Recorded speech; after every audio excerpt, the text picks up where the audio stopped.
أعوذ بالله من الشيطان الرجيم. بسم الله الرحمن الرحيم. ولقد كرمنا بني آدم وحملناهم في البر والبحر ورزقناهم من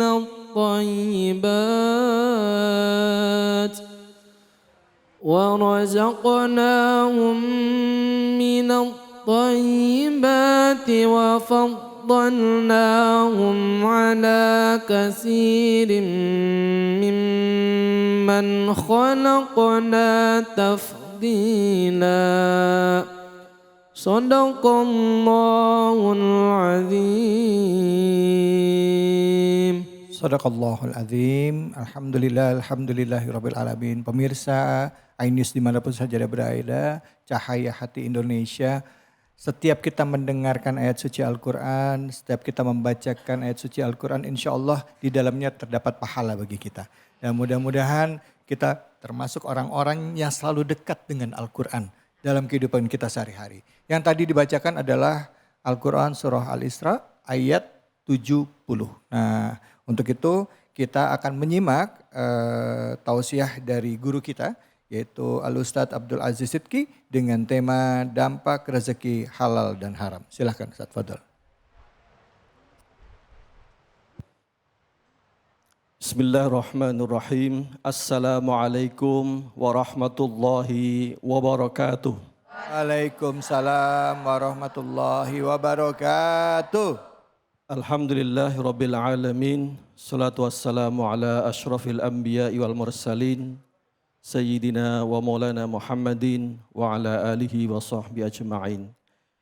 Ibu-ibu jamaah sekalian, pemirsa iNews yang saya hormati, Allah Subhanahu wa ta'ala menciptakan makhluknya. Dan semua makhluk Allah Subhanahu wa ta'ala itu selalu diberikan rizkinya.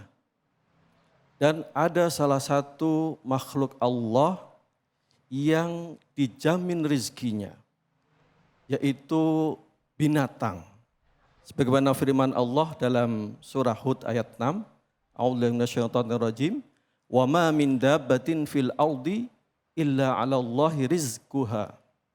Jadi binatang saja, ibu-ibu sekalian, itu dijamin rizkinya oleh Allah. Tadi yang dibacakan oleh qori kita, surah Al-Isra ayat 70, salah satu di situ adalah terkait dengan Allah memberikan kepada kita warazaqnahum minat thayyibat, yaitu Allah kami menganugerahkan kepada kita semua rizki yang baik-baik.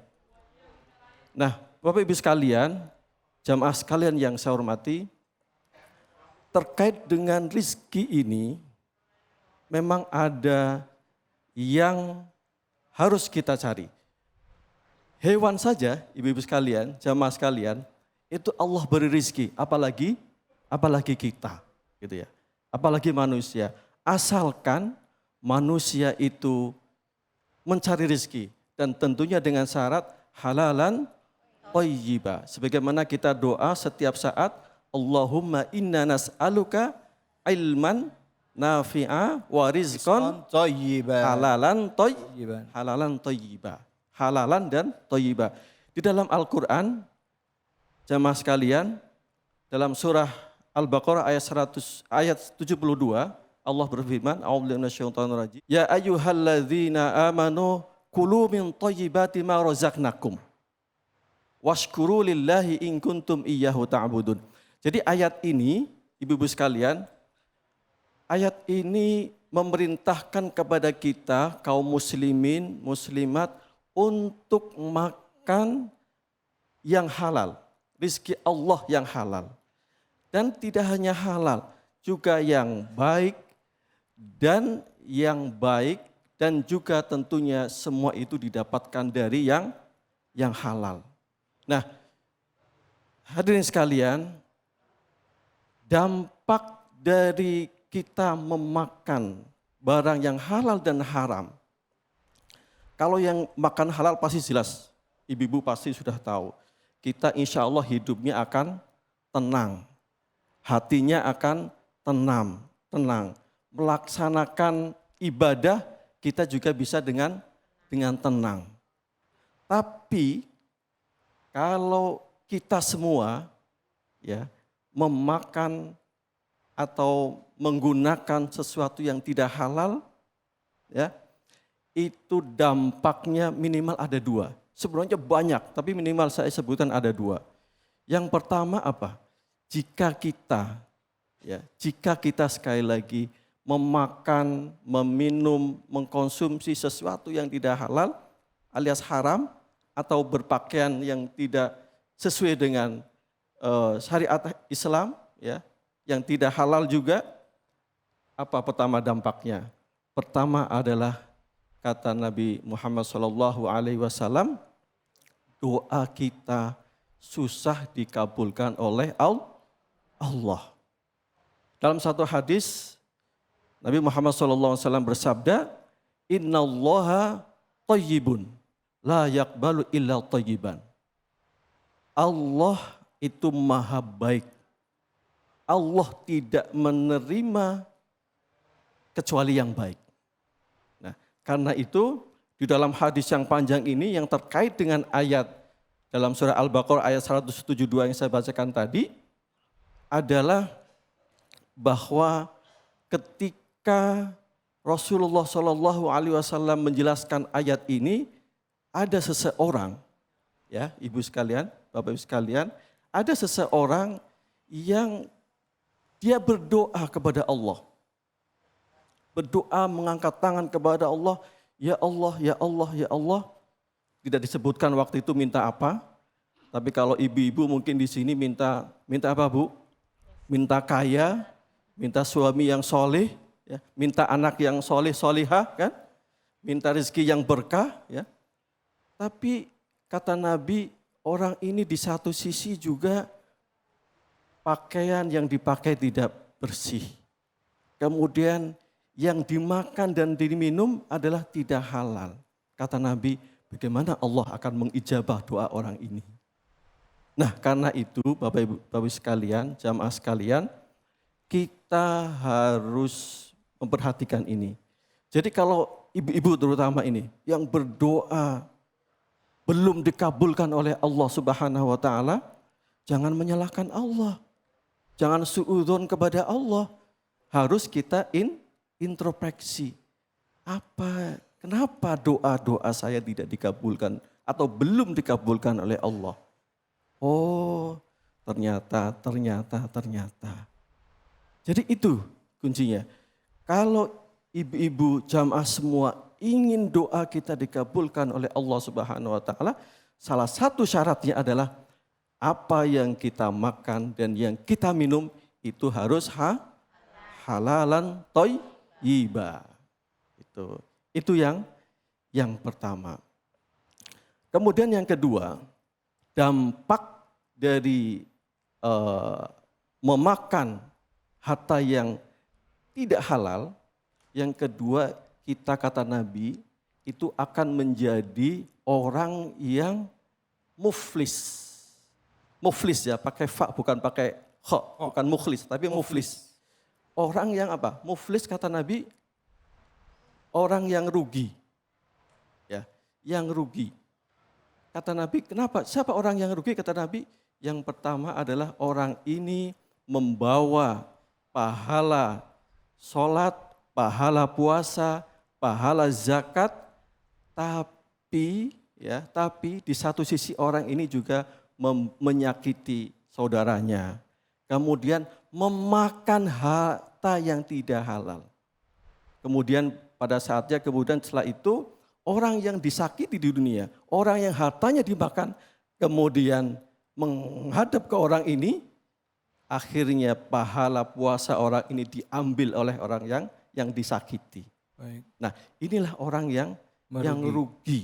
Iya. Dan orang ini terus dilempar ke neraka. Nauzubillah min dzalik. Itulah dampak dari ketika kita memakan dari makanan atau minuman yang tidak halal. Yang haram, yang tidak halal. Baik, terima kasih banyak Ustadz. Bu. Bu. Serius amat ngeliatinnya. Terkesima sama Ustadz. Jadi Bu, biasanya nih orang suka nggak sadar ya pas lagi dapat barang ya di rumah itu dicek dulu ini rezekinya halal apa enggak. Warisan juga jangan sampai ngambil hak yang bukan hak kita ya. Ada jatah adik kita embat, ada jatah kakak kita ambil. Boleh apa boleh kayak gitu? Nggak boleh, nggak berkah ya Bu ya. Baik, nah untuk itu saya kasih kesempatan sama ibu-ibu siapa yang mau nanya silahkan. Iya, oke Ibu silahkan. Assalamualaikum warahmatullahi wabarakatuh. Waalaikumsalam warahmatullahi wabarakatuh. Perkenalkan nama saya Ibu Atik dari Majelis Taklim Aroyan Perumahan BSMI. Mohon izin Pak Ustadz, saya ingin bertanya.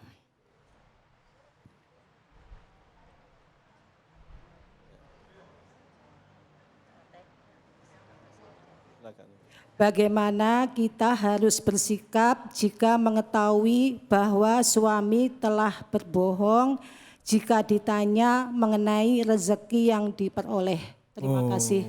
Wassalamualaikum warahmatullahi wabarakatuh. Waalaikumsalam warahmatullahi wabarakatuh. Suaminya bohong, pas istrinya nanya, Pak ini duitnya halal nggak Pak? Alhamdulillah Bu halal. Padahal maaf bisa jadi duit hasil korupsi gitu Kiai. Nah gimana Ustadz? Baik, terima kasih Ibu. Pada prinsipnya Ibu tidak salah. Kalau suami yang bohong berarti suami yang salah. Gitu. Tapi jangan pura-pura bohong ya Bu ya. Nah ini yang berbeda. Jangan pura-pura bohong. Artinya jangan pura-pura tidak tahu. Iya. Nah harus dipastikan suami mendapatkan harta dengan halal. Ya, kalau ibu tidak tahu, kalau orang tidak tahu nggak ada dosanya Pak. Nggak ada. Tapi istri boleh nggak sih nanya Pak, maaf ya, nih, boleh Pak, duit dong. apa gitu boleh ya? Boleh. Jadi boleh. Istri harus ibu-ibu sekalian sebagai istri harus tanya ini uang dari mana? Ya. Halal tidak gitu ya. Nah, jangan sampai ada yang bilang cari halal aja susah, haram aja susah, apalagi yang halal lah itu nggak boleh.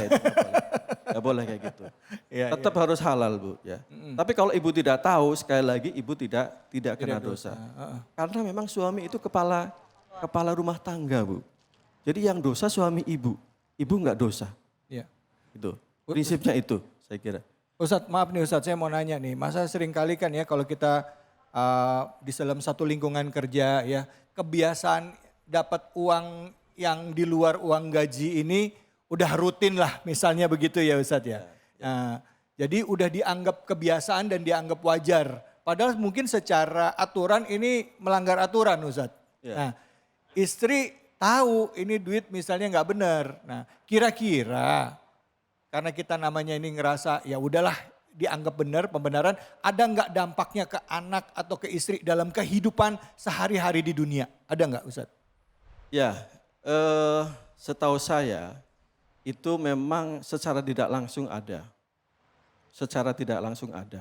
Makanya ini tadi, ya itu tadi, doa saja itu terhijab oleh makanan yang kita makan tidak halal. Doa aja bisa nggak dikabulkan ya? Tidak dikabulkan. Jadi secara langsung itu akan mengurangi kualitas dari keluarga itu. Kebaikan dari keluarga itu. Karena sekali lagi kita harus hati-hati ibu-ibu sekalian, jamaah sekalian, terkait dengan ini memang luar biasa. Kita memang harus hati-hati supaya kita terjaga dari sesuatu yang tidak halal. Saya kira itu Ustadz Khalik, terima kasih. Terima kasih banyak. Dari saya cukup sekian. Assalamualaikum warahmatullahi wabarakatuh. Waalaikumsalam warahmatullahi wabarakatuh. Bu, udah jelas belum? Masih kuat nggak? Masih? Benar? Habis ini kita ngaji yuk. Jangan kemana-mana, tetap di Cahaya Hati Indonesia.